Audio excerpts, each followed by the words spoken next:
क्या कुछ बताना चाहेंगे? लगातार कांग्रेसी नेता जो चंडीगढ़ में जो कुछ हुआ उसको लेकर काफ़ी जो है बीजेपी पर निशाना साध रहे हैं, ऐसा क्या कुछ हुआ था उस दिन? देखिए, अगर सारे जो कांड हुआ है उस पर नज़र डाली जाए तो इसको लोकतंत्र की हत्या कहा जाए। एक तरफ 20 आदमी, एक तरफ 12 हैं।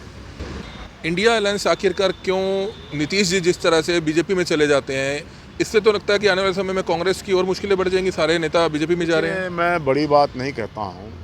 एक पुरानी पुस्तक मैंने पढ़ी थी, वैशाली की नगर वधु, आचार्य चतुर्सेन शास्त्री ने लिखी थी। तो नीतीश कुमार राजनीति में का जो वैश्याकरण हो रहा है उसकी एक जिंदा जागती मिसाल है कि मैं मर जाऊंगा, बीजेपी में नहीं जाऊंगा। वो अपनी कुर्सी बचाने के लिए या सत्ता के लालच में पलटू राम हो गए हैं।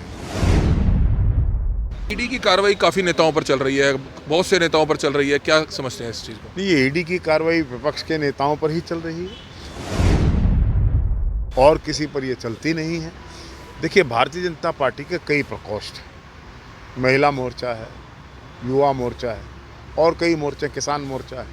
ऐसे उनके 2 मोर्चे और हैं, ईडी, एक सीबीआई, जिनको वो अपने टूल के रूप में इस्तेमाल करते हैं। टाइम ये भी है कि हरियाणा के बहुत से कांग्रेसी नेता, कई कांग्रेसी नेता अब बीजेपी में जाने की तैयारी कर रहे हैं, ऐसी भी चर्चाएं उठ रही हैं। आप ये देखिए कि 35 पूर्व विधायक कांग्रेस में आए हैं। इस समय हमारे साथ मौजूद हैं कांग्रेस के सीनियर नेता व पूर्व विधानसभा स्पीकर कुलदीप शर्मा। उनसे बातचीत करना चाहेंगे क्योंकि चंडीगढ़ में जो पिछले दिनों चुनाव हुआ, मेयर चुनाव को लेकर लगातार जो है कांग्रेस के जो तमाम नेता हैं वो बीजेपी पर निशाना साधते हुए जरूर नजर आ रहे हैं। इस समय पूर्व विधानसभा स्पीकर कुलदीप शर्मा जी हमारे साथ मौजूद है। सर, क्या कुछ बताना चाहेंगे? लगातार कांग्रेसी नेता जो चंडीगढ़ में जो कुछ हुआ उसको लेकर काफी जो है बीजेपी पर निशाना साध रहे हैं, ऐसा क्या कुछ हुआ था उस दिन? देखिए, अगर सारे जो कांड हुआ है उस पर नज़र डाली जाए तो इसको लोकतंत्र की हत्या कहा जाए। एक तरफ 20 आदमी, एक तरफ 12 हैं और सरेआम कैमरा पर दिखाई दे रहा है कि the ballot papers are being forged by the presiding officer. तो इस प्रकार से अगर लोकतंत्र की हत्या होती रही तो लोगों का विश्वास लोकतंत्र से उठ रहा है। और मैं तो हाईकोर्ट को भी कहना चाहूँगा कि इस मामले का तुरंत संज्ञान लेना चाहिए था। काहे को इतनी लंबी लंबी तारीखें लगा रहे हो? इससे तो और न्याय के साथ अन्याय हुआ। जानकारी तो ये थी कि आम आदमी पार्टी या कांग्रेस का मिलकर जो है मेयर वहां पर बनेगा। इसी को लेकर आज आम आदमी पार्टी भी जो है दिल्ली में पंजाब सीएम और दिल्ली सीएम के साथ मिलकर जो है जोरदार तरीके से प्रोटेस्ट कर रही है दिल्ली में बीजेपी कार्यालय के बाहर। यस, गवर्नर सतपाल मलिक ने कहा है और हमारे कांग्रेस के प्रधान श्री मल्लिकार्जुन खड़गे ने भी कहा है, अगर भारतीय जनता पार्टी और नरेंद्र मोदी एक बार और प्रधानमंत्री बने तो देश का लोकतंत्र खतरे में है। चुनाव भी नहीं होंगे और अगर इसी तरह से चुनाव होने तो चुनाव होने भी नहीं चाहिए। फिर तो अपने जिसको चाहे बना दो। लेकिन इंडिया अलायंस आखिरकार क्यों नीतीश जी जिस तरह से बीजेपी में चले जाते हैं, इससे तो लगता है कि आने वाले समय में कांग्रेस की और मुश्किलें बढ़ जाएंगी, सारे नेता बीजेपी में जा रहे हैं। मैं बड़ी बात नहीं कहता हूँ। एक पुरानी पुस्तक मैंने पढ़ी थी, वैशाली की नगर वधु, आचार्य चतुर्सेन शास्त्री ने लिखी थी। तो नीतीश कुमार राजनीति में का जो वैश्याकरण हो रहा है उसकी एक जिंदा जागती मिसाल है। जो व्यक्ति सदन के ये कहे कि मैं मर जाऊंगा, बीजेपी में नहीं जाऊंगा, वो अपनी कुर्सी बचाने के लिए या सत्ता के लालच में पलटू राम हो गए हैं।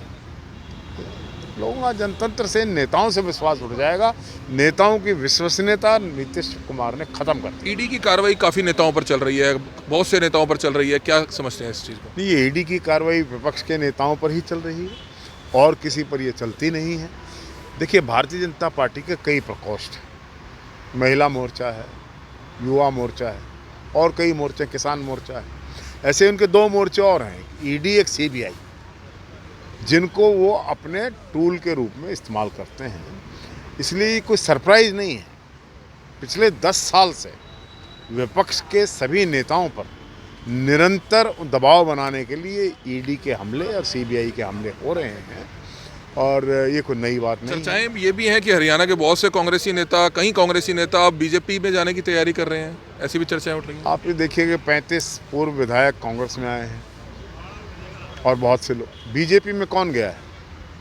चर्चाएं भी चल तो रही गया हैं नहीं। चर्चाएं तो चलती हैं राजनीति में, संभावनाएं और चर्चाएं तो राजनीति का खेल है। लेकिन भारतीय जनता पार्टी की हरियाणा में डूबती हुई नैया में कौन सवार होगा?